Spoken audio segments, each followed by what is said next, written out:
හැකියාව නිසා වෙන්න එතුමාට පට බැඳුණු නාමයක්. මේ නාමය තමයි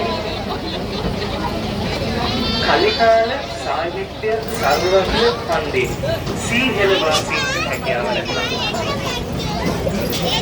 විශේෂයෙන් මේ සියල්ල නිර්මාණය වෙන්නේ බුදුදහමේ ආభాෂයෙන්. අපේ බෞද්ධ සංස්කෘතිය, අපේ කලා ශිල්ප, ශ්‍රී ලංකාවේ තුල තිබෙන කලා ශිල්ප කියලා ගත්තොත් ඒ බහුතරයක්ම පන්සල්ලාශ්‍රිතව බුදුදහම පාදක කොටගෙන දකින මිනිසුන් ආනන්ද. ඉතින් මේ විදිහට අපි කතා කරගෙන එනකොට පෙරහර සංස්කෘතිය ඒ තරම් ඈත ඉතිහාසයකට දිවෙනවා. ඉතින් අපි දළදාව වෙනුවෙන් කරමු පළවෙනි පෙරහැර සිදුවන්නේ කිත්සිරි මෙවන් රජ සමයේදී. නැත්නම් කීර්ති ශ්‍රී මේඝවර්ණ රාජ්‍ය සමයේදී හේමමාලා කුමරිය නන්ද කුමාරයා දළදාව අරගෙන ශ්‍රී ලංකාවට වැඩම කරනවා.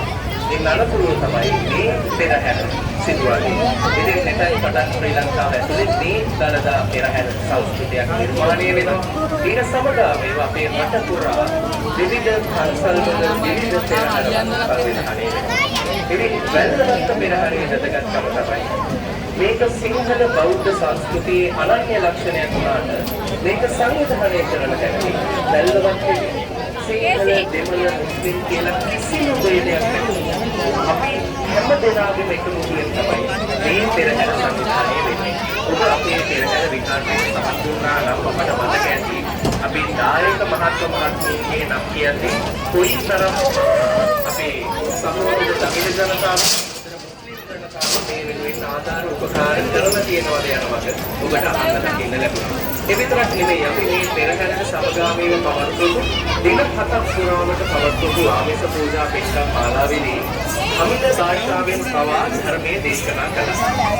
ඉතින් මේ හැම දෙයකින්ම අපි බලාගෙන ඉන්නේ පෙරහැර ආරම්භ කරනකම්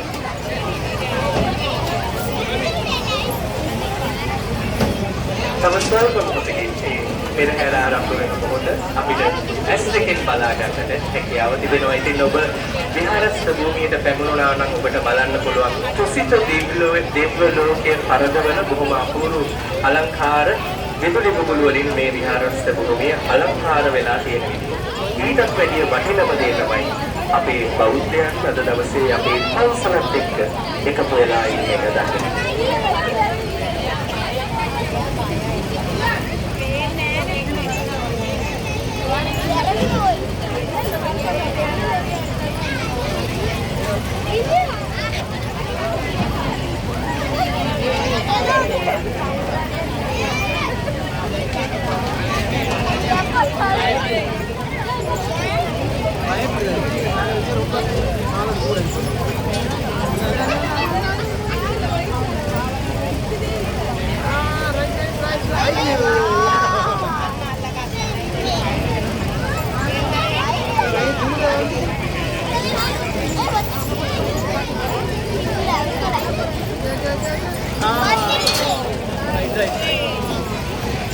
Right.